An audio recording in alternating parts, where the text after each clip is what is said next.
The Santuario Coffee Network was held in Armenia, Quindio, a renowned coffee region in Colombia. Participants from Europe, the USA, Australia, and Japan gathered at this prestigious event. The conference featured enlightening presentations by Camilo Merizalde and Edwin Noreña, who shared their extensive knowledge of coffee and explored innovative processes.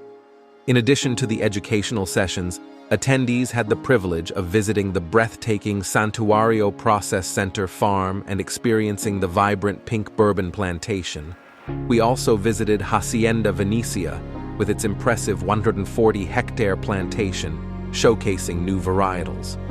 Over 3 days, meticulous tasting and evaluation were conducted on a total of 46 distinct coffees.